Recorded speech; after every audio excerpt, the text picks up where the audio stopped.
नमस्कार मित्रों, आपका तथागत सिविल सर्विसेज क्लास में स्वागत है। आज हम लोग जिस विषय को पढ़ने वाले हैं वो स्थल में बनने वाली विभिन्न प्रकार की जो आकृतियां होती हैं, संरचनाएं होती हैं, जो प्राकृतिक आधार पर निर्मित होती हैं, उसी की एक श्रृंखला है। जैसे पर्वत हो सकते हैं, पठार हो सकते हैं, मैदानी क्षेत्र हो सकते हैं, या घाटियां हो सकती हैं, या अन्य प्रकार की जो स्थलाकृतियां बनती हैं, उन सभी के विषय में हम लोग क्रमशः पढ़ेंगे। इससे पहले की क्लास में हम लोग भूकंप और ज्वालामुखी तक के विषय सारे के सारे पढ़ चुके थे। इसका मतलब हम पृथ्वी की आंतरिक संरचना से निकलकर अब सतह पर आए हैं, अर्थात सतह की जो स्थलीय, क्योंकि वो सारी की सारी आंतरिक संरचनाएं थी या पृथ्वी की सतह के नीचे घटित होने वाली स्थितियां थी। अब हम लोग सतह पर जो भी चीजें हैं, चाहे वो हमारा स्थल मंडल हो, चाहे हमारा वायुमंडल हो, चाहे हमारा जलमंडल हो, या जितना भी जैव मंडल है, उस सभी के विषय में पढ़ेंगे। तो उसमें सबसे पहला स्थलाकृतियां हैं, अर्थात जो भी स्थल पर बनी हुई संरचनाएं। इसमें जो सबसे पहला टॉपिक है वो है पर्वत, माउंटेन्स, ये ध्यान रखिएगा। और इस पर प्रश्न अक्सर आते हैं। इस पर आने वाले जो प्रश्नों का स्वरूप होता है वो या फिर डिजाइन के आधार पर आ जाता है। हालांकि डिजाइन के आधार पर जो प्रश्न आते हैं वो खासतौर से यूपीएससी या यूपीपीसीएस या जो भी राज्य पीएससी के एग्जाम्स होते हैं उनमें ज्यादा आता है। फैक्ट के आधार पर जो प्रश्न आते हैं वो किसी देश में कौन सा पर्वत स्थित है, या किसी पर्वत का क्षेत्र विस्तार एक देश से दूसरे देश या एक महाद्वीप से दूसरे महाद्वीप में है, या किसी पर्वत की कौन कौन सी चोटियां हैं, सबसे ऊंची चोटी कौन सी हो सकती है, या उसके अतिरिक्त कौन कौन सी चोटियां उसमें पाई जाती हैं, उनकी ऊंचाइयां कितनी, इस तरह के छोटे बड़े प्रश्न अक्सर आते हैं। तो ऐसे ही प्रश्नों से संबंधित जो आपका पीएससी एग्जाम्स और जो आपके वनडे एग्जाम्स हैं, दोनों को कवर कराता हूं। तो आइए इसको शुरू करते हैं। देखिए, जब हम पर्वत या माउंटेन्स की बात करते हैं कि ये क्या होते हैं, तो हमने अक्सर देखा है कि किसी भी हमारी सतह की स्थिति में जब हम देखते हैं तो एक ऊंची स्थितियां मिलती हैं। ऊंची स्थितियां मतलब जिसका स्लॉप जो होता है, जिसकी ढाल जो होती है वो बहुत ज्यादा तेज होती है। स्लॉप हद से ज्यादा तेज हो सकता है, मतलब उसकी रफ्तार या उससे नीचे की ढाल जो होता है, अंश जो होता है, कोण जो होता है, वो बहुत तेज होता है। दूसरा, किसी भी पर्वत की जो ऊपरी हिस्सा होता है, जिसे हम चोटी या पीक कहते हैं, वो नुकीला हो सकता है या वो भी तेज ढाल वाला होता है। भाई, बर्फ जमा है तो तेज ढाल के स्वरूप में, अन्यथा अगर बर्फ नहीं जमा है तो नुकीले स्वरूप में, दोनों स्थितियां होती हैं। तो ऐसी स्थिति, और सबसे बड़ी चीज ये है कि हम इसकी ऊंचाई को भी यहाँ पर स्वीकार करते हैं, क्योंकि पर्वत एक ऐसी संरचना होती है जो कम से कम 700 मीटर या उससे अधिक ऊंचाई की होती, कम से कम। कुछ अपवादों को छोड़कर, जैसे हम तिब्बत का पठार या पामीर का पठार छोड़ दें, तो फिर उसके अतिरिक्त जो ऊंचाइयां हैं वो कुछ अपवादों को छोड़कर, अन्यथा एक एवरेज ये है कि 700 मीटर की जो ऊंचाई हो सकती है या उससे अधिक की, क्योंकि अधिक तो हमारे पास 8,848 मीटर तक का हिमालय है। तो यहां तक की ऊंचाई वाले जो स्वरूप हैं, संरचनाएं हैं, वो पर्वत कहलाती हैं। देखिए, पठार भी इसी तरह की ऊंची संरचना है, जैसे तिब्बत या पामीर का पठार। पामीर का पठार जो है वो लगभग 6,000 फीट की स्थिति पर है, अर्थात काफी ऊंचा है, हमारे कई पर्वत श्रृंखलाओं से भी काफी ऊंचा। लेकिन वो पठार है, उसको हम पर्वत नहीं कह सकते। क्यों नहीं कह सकते हैं, ध्यान रखिएगा। उसका सबसे बड़ा कारण है, या हम परिभाषा पर जब जाते हैं तो कारण ये है कि उसका जो ऊपरी पीक है या चोटी है वह नुकीली नहीं है। उसकी जो संरचना है वो कुछ जैसे पुल होता है, जो आप पुल से उतरते चढ़ते हैं, उस तरह की जो संरचना होती है वो है। अर्थात इसमें चोटी नहीं है, सबसे पहली बात तो इसमें पीक नहीं है, इसकी कोई ऊंचाई का स्वरूप ऐसा नहीं है। दूसरा, इसकी ढालांश जो है वो बेहद धीमा है, बेहद कम है, अर्थात ढाल बहुत मंद है।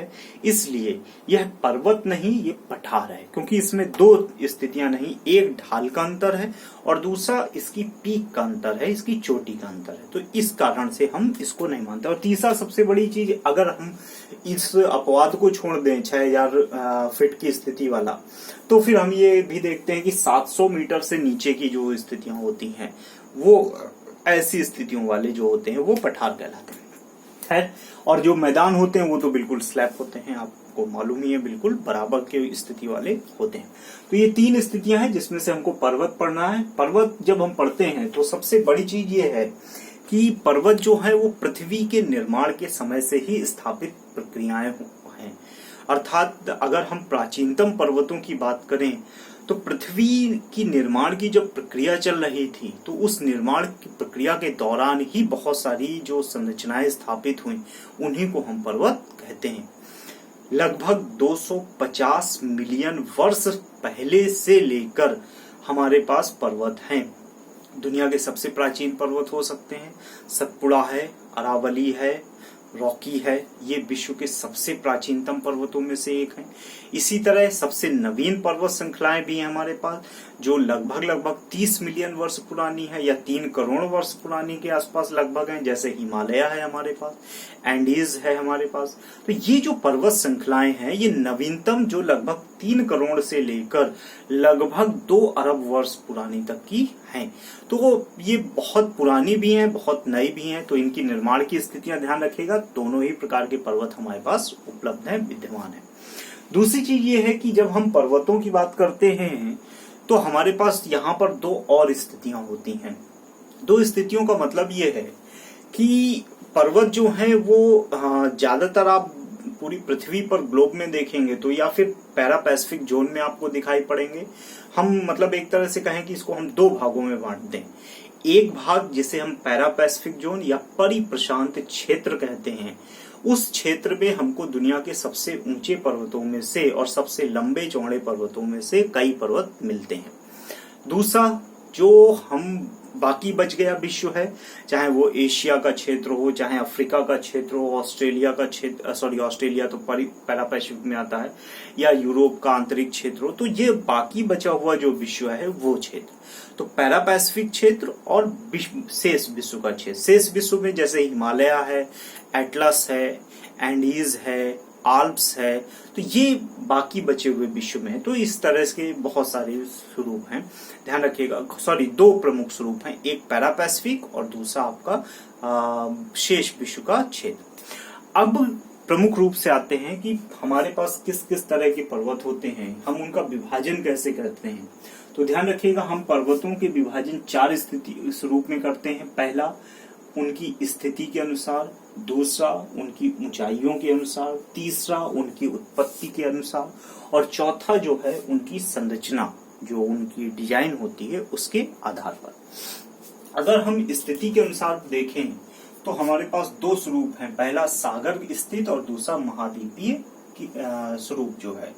सागर स्थित का मतलब ये है कि ऐसे पर्वत जो सागरों में ही विद्यमान है, अर्थात जो हमारी कॉन्टिनेंटल सेल्फ है, अर्थात जो महाद्वीपीय निमग्न तट है उस निमग्न तट पर ही स्थित है। महाद्वीपीय निमग्न तट हम डिटेल से पढ़ेंगे, लेकिन इसको अगर शॉर्टकट में देखें तो महाद्वीपीय निमग्न तट का मतलब होता है जैसे किसी भी समुद्र का ये तटीय क्षेत्र है, आपने अगर देखा है तटीय क्षेत्र, तो इसका जो तटीय क्षेत्र है उससे यहाँ पर जब लगभग 3 डिग्री का कोण बनाते हुए कोई झुकाव बनता चला जाता है, कोण बनता चला जाता है, और वो जो क्षेत्र जो पानी में डूबा होता है बहुत दूर नहीं, सीधे सीधे तट से जुड़ा हुआ क्षेत्र जो होता है, और इसकी ऊंचाई बहुत ज्यादा नहीं होती, इसका कोण बहुत ज्यादा नहीं होता, इसका ढाल बहुत ज्यादा नहीं होता, लेकिन ये पानी का डूबा हुआ क्षेत्र होता है।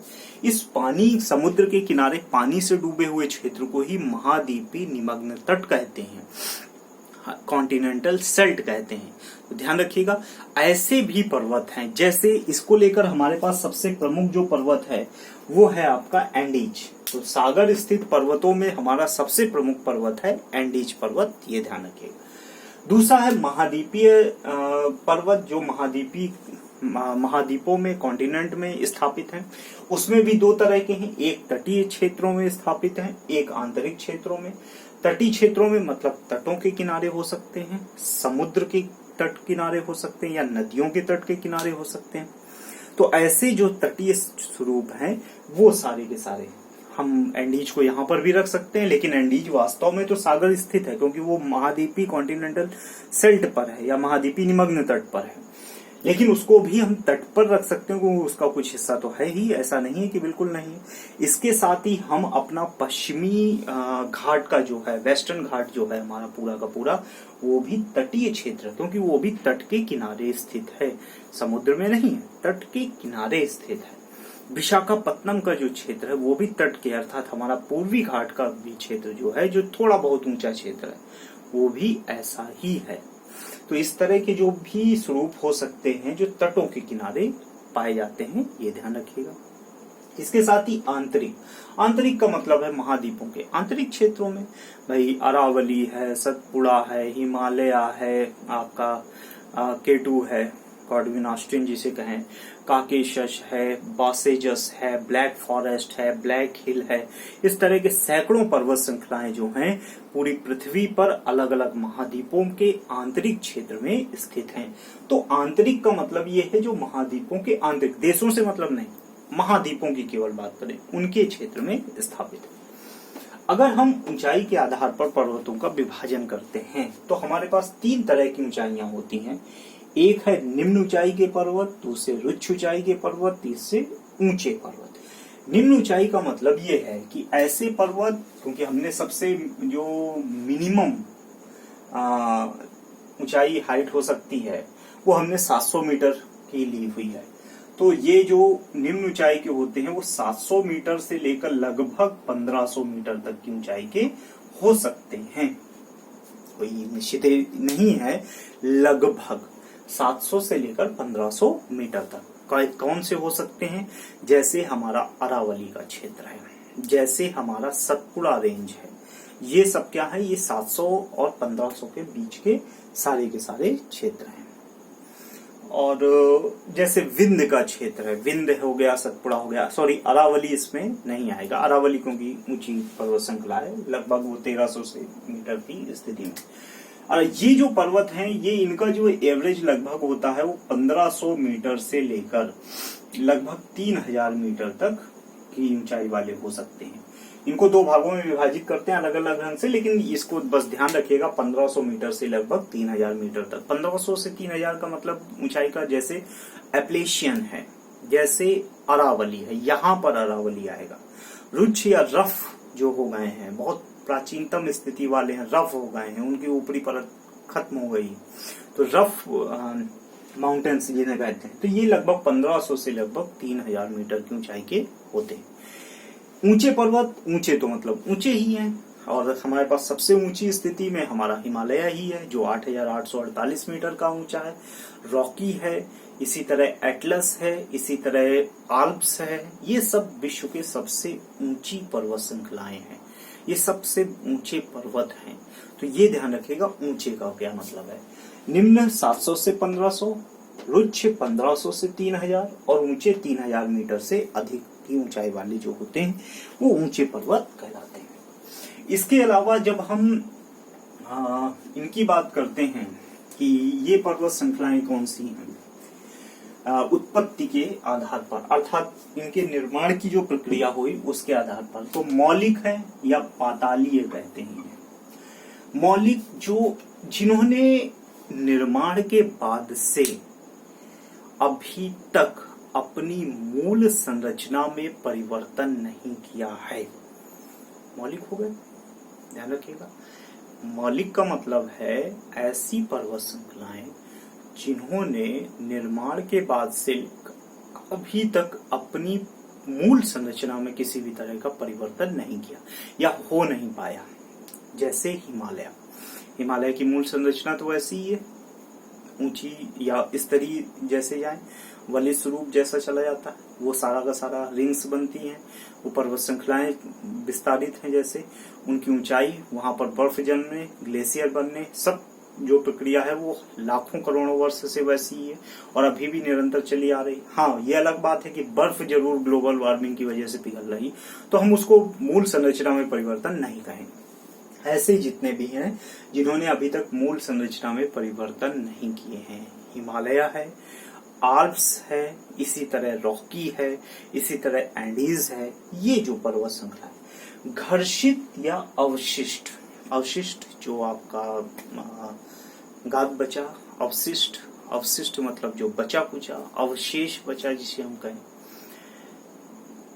ऐसी जितनी भी पर्वत श्रृंखलाएं जो अपनी मूल संरचना को छोड़ चुकी हैं या जिनकी मूल संरचना अपने विभिन्न कारणों से, चाहे वो प्राकृतिक कारण हो सकते हैं या मानव जनित कारण हो सकते हैं, उनकी वजह से समाप्त हो गई हैं और वह केवल अवशेष बचे हैं। उनका ऊपरी हिस्सा घर्षित हो गया, घिस गया है, टूट गया है, बिखर गया है। ऐसी जो हैं प्राकृतिक आधार पर जलवायु कारण हो सकते हैं, प्राकृतिक आधार पर बाढ़ तो नहीं लेकिन वर्षा कारण हो सकती है, वन का उन्मूलन हो सकता है, इस तरह के स्वरूप। मानवीय कारणों में वन उन्मूलन हो सकता है, वनों को नष्ट करना उसकी वजह से, और विभिन्न क्षेत्रों में भूस्खलन की स्थितियां, साथ में ही विभिन्न क्षेत्रों में जो खनन है, माइनिंग है, उनकी स्थितियां, इसी तरह मनुष्यों के निवास करने की स्थितियां। जैसे अभी हाल में ही पिछले साल 2019 में एक रिपोर्ट आई थी कि अरावली की श्रृंखला की लगभग 35 उसकी छोटी बड़ी पहाड़ियां जो हैं वो गायब हो गई हैं। अब गायब हो गई तो ऐसा तो है नहीं कि कोई उठा कर ले गया होगा। गायब हो जाने का मतलब ये है कि घिस गई हैं, उनको उनके जो पत्थर हैं उनको निकाल दिए गए हैं, लोग अपने यूज के लिए ले गए, बेचने के लिए ले गए या विभिन्न कार्यों के लिए ले गए, जिससे उनका ऊपरी हिस्सा पूरी तरह से बर्बाद हो गया। ये कैसा है? यह है अवशिष्ट स्वरूप है या घर्षित या खत्म हो चुका स्वरूप है। जैसे अरावली इस रेंज में सबसे बेहतरीन एग्जाम्पल है हमारा अरावली, जिसका ऊपरी हिस्सा बिल्कुल भी नष्ट हो चुका है लगभग। संरचना के आधार पर अगर बात करें तो संरचना के आधार पर आपका वलित है। वलित मतलब मोड़दार या जैसे रिंग्स होते हैं या फोल्ड होते हैं वैसा।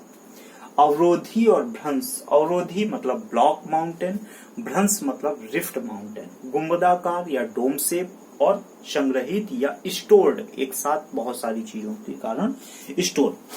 देखिए वलित की स्थिति ये होती है कि अगर पृथ्वी की आंतरिक शक्तियों, जैसे पृथ्वी के भीतर लगने वाले बहुत सारे अंतर्जात या बहिर्जात बल हो सकते हैं, या ये भी हो सकता है कि विभिन्न प्रकार के दबाव हो सकते हैं या विभिन्न तापमान की विभिन्न क्रियाएं हो सकती हैं, उसकी वजह से या संपीड़न बल हो सकता है या अन्य कोई भी फोर्स हो सकते हैं, तो उन पर्वत श्रृंखलाओं में कुछ ऐसी धारियां बनती चली जाती हैं या कुछ ऐसी संरचनाएं बनती चली जाती हैं, उन्हें हम कहते हैं वलित पर्वत श्रृंखला। वलित का जो स्वरूप है उसमें सबसे अच्छा एग्जाम्पल है हमारा हिमालय। बिल्कुल नया पर्वत है लेकिन एक वलित पर्वत है, क्योंकि उसकी दबाव की वजह से, या हम ये कहें कि उसमें लगने वाले विभिन्न प्रकार के अंतर्जलित बलों की वजह से उसमें ऐसे वलय पड़े हुए हैं, तो वलित स्वरूप इसके अंतर्गत मिलता है। तो हिमालय का स्वरूप है, ये ध्यान रखिएगा। इसके साथ ही वलित पर्वत में एंडीज है, रॉकी है, तो ये वलित स्वरूप है जिनमें इस तरह की वलित संरचना है। दूसरा जो पर्वत है ब्लॉक या आपका भ्रंश घाटी, भ्रंश पर्वत। देखिए जब हम ब्लॉक या भ्रंश कहते हैं तो इसका मतलब भी संपीड़न बल, अंतर्जनित बल, आंतरिक बल या विभिन्न प्रकार के अन्य प्रकार के जो बल हो सकते हैं, या दबाव हो सकता है या तापमान हो सकता है। उसकी वजह से क्या होता है कि जैसे कोई चट्टान है, जैसे ये मान लीजिए कोई चट्टान है ये, और ये पूरी एक ऊंची चट्टान होगी कोई, और इस चट्टान में हम ये देखते हैं कि ये कठोर चट्टानें हैं, ये भी कठोर चट्टान है, और यह जो है वो कमजोर चट्टान है, अर्थात बहुत कमजोर है। तो क्या होता है कि पृथ्वी के इस आंतरिक क्षेत्र में विभिन्न प्रकार के जो फोर्सेस उत्पन्न होते हैं, बल उत्पन्न होते हैं, उनकी वजह से ये कमजोर चट्टानें जो होती हैं वो टूट जाती हैं, और टूट कर वो क्या होती हैं, धंस जाती हैं। और धंसने की वजह से क्या स्वरूप बनता है, कुछ ऐसा स्वरूप बन जाता है, अर्थात दोनों तरफ कठोर चट्टानें और बीच में आपका कमजोर क्षेत्र, कमजोर चट्टानों का धंसा हुआ क्षेत्र। इसे कहा जाता है रिफ्ट माउंटेन। अगर यहाँ पर कोई नदी या समुद्र निकल आता है, समुद्र का जल आता है या कोई घाटी बन जाती है, तो इसे रिफ्ट वैली कहते हैं। सीधी सी बात है, रिफ्ट माउंटेन का क्षेत्र ही रिफ्ट वैली बनाता है, यह स्थिति है। और कठोर चट्टानें बनती हैं। जैसे भारत में आप जब देखते हैं नर्मदा और ताप्ती को कहा जाता है कि रिफ्ट वैली से बहने वाली नदियां। इसका सबसे बड़ा कारण है कि अरावली रेंज है, सतपुड़ा रेंज है, इन दोनों के बीच से आपकी ये नदी गुजर रही है। तो अरावली और सतपुड़ा रेंज जो है दोनों तरफ कठोर चट्टानों का क्षेत्र और बीच में कमजोर चट्टानों का धंसा हुआ क्षेत्र है, तो रिफ्ट वैली बन गई। तो हालांकि हम उसे रिफ्ट माउंटेन नहीं कहेंगे कि हम रिफ्ट माउंटेन कहें, वैली बता रहा हूं मैं, लेकिन रिफ्ट माउंटेन का मतलब यही होता है। अब दूसरा है अवरोधी या ब्लॉक माउंटेन क्या होता है। बिल्कुल इसी का अपोजिट होता है जितना भी है। तो ध्यान रखिएगा, भ्रंश या अवरोध इसका रिफ्ट का जो ध्यान स्थिति है नील नदी की घाटियों में मिलता है, नर्मदा नदी की घाटियों का जो स्वरूप है। इसी तरह आपका और भी बहुत सारे क्षेत्र हैं जिनमें सबसे प्रमुख जो डेड सी का क्षेत्र है वो भी इसी तरह का क्षेत्र है। दूसरा ब्लॉक माउंटेन भी इसी तरह की संरचना है। इसका मतलब क्या है कि जैसे ये चट्टाने हैं, मान लीजिए ये कमजोर चट्टाने हैं, इधर भी कमजोर चट्टाने हैं और ये कठोर चट्टाने हैं। क्या होता है, ये भी आपकी कठोर चट्टाने दाब, ताप, आंतरिक बल, संपीड़न बल या अन्य प्रकार के जो भी फोर्सेस हैं उनके कारण जब ये किनारे किनारे की चट्टानें धंस जाती हैं और बीच की जो चट्टान है वो वैसे ही स्थापित रहती है। वैसी ही स्थापित रहने का मतलब है कि वो एक ब्लॉक बना देती है। सीधी सी बात है, कुछ इस तरह का हमको दिखेगा। मान लीजिए ये धंस गई नीचे की ओर, तो फिर हमको ये इस तरह की चट्टानें दिखेंगी, कुछ इस तरह की। तो ये ब्लॉक बन जाता है। ये जो ब्लॉक है, ये ब्लॉक, इसको कहा जाता है ब्लॉक माउंटेन।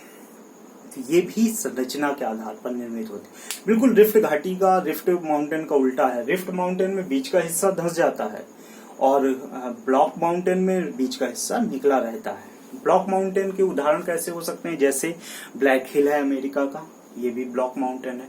यहाँ तक ब्लैक हिल के साथ ही ब्लैक फॉरेस्ट का क्षेत्र है जर्मनी का, फ्रांस का बासेजस का क्षेत्र है। ये सब जो है ये ब्लॉक माउंटेन है एक प्रकार के। हिमालय की भी कई सारी चोटियां हैं जो ब्लॉक माउंटेन के रूप में पाई जाती हैं। गुंबदाकार शेप का क्या मतलब है? गुंबदाकार का मतलब ये है कि जब किसी पर्वतीय श्रृंखला का जो ज्वालामुखी स्वरूप है वहां से जब आंतरिक क्षेत्र में ज्वालामुखी हलचलें होती हैं, मैग्मा बनता है, लेकिन मैग्मा बाहर नहीं निकल पाता है, उत्सर्जित नहीं हो पाता है, तो क्या होता है कि धीरे धीरे धीरे करके आंतरिक जो संरचना होती है वो फूल जाती है, गुब्बारे की तरह फूल जाती है। तो ये फूला हुआ जो शेप है वो आपका गुंबद की तरह की संरचना का निर्माण करता है।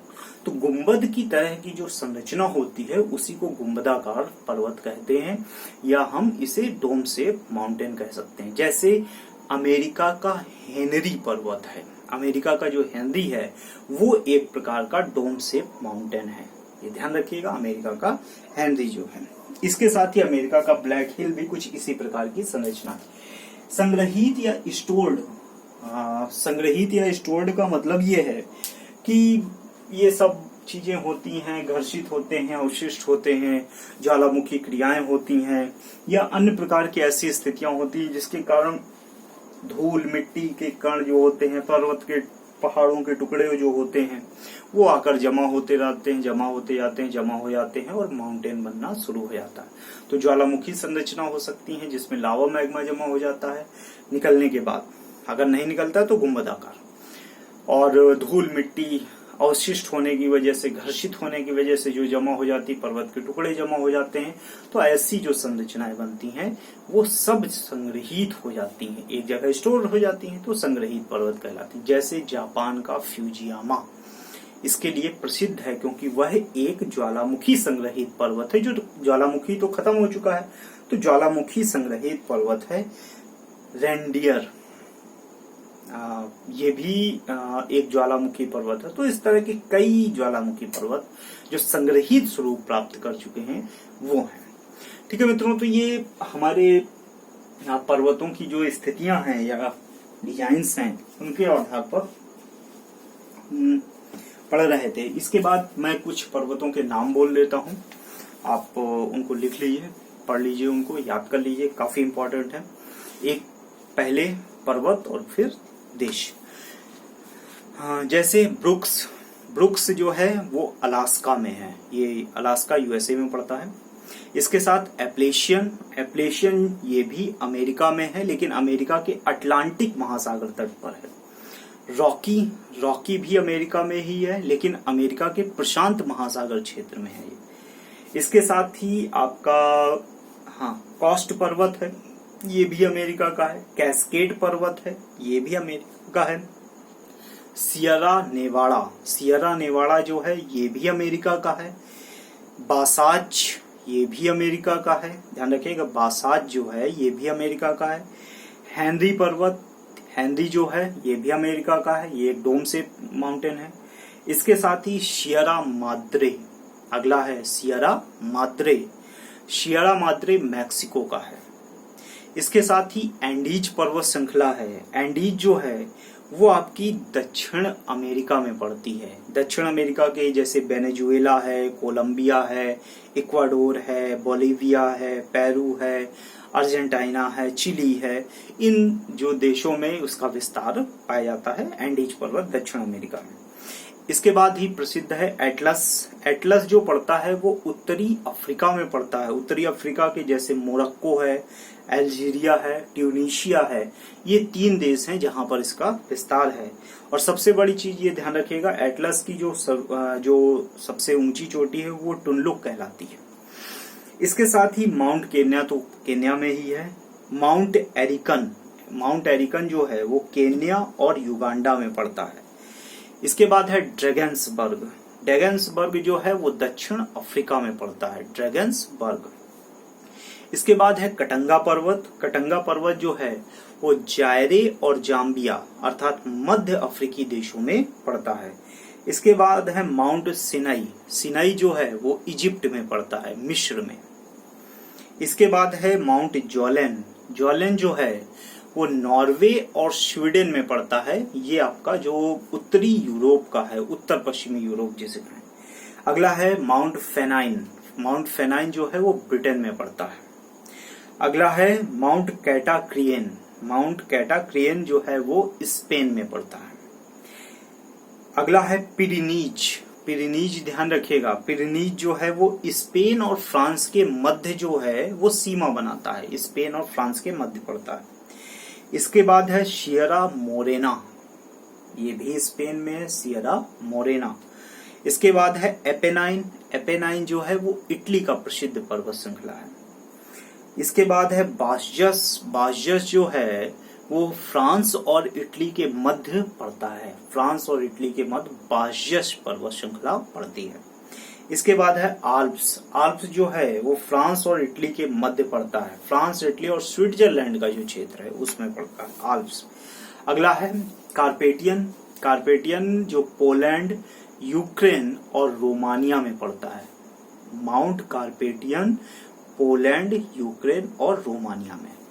अगला है माउंट वॉल्कन, बल्गारिया में है।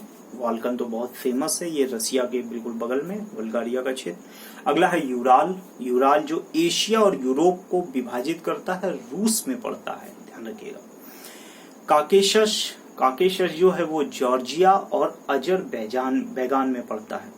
जॉर्जिया और अजरबैजान का विस्तार है काकेशस पर। ब्लैक फॉरेस्ट ये जर्मनी में है, ध्यान रखिएगा, ब्लैक फॉरेस्ट जर्मनी में है। ब्लैक हिल जो है वो अमेरिका में है, ब्लैक फॉरेस्ट जर्मनी में, ब्लैक हिल अमेरिका में। इसके बाद है माउंट हार्ज जो है वो जर्मनी में पड़ता है।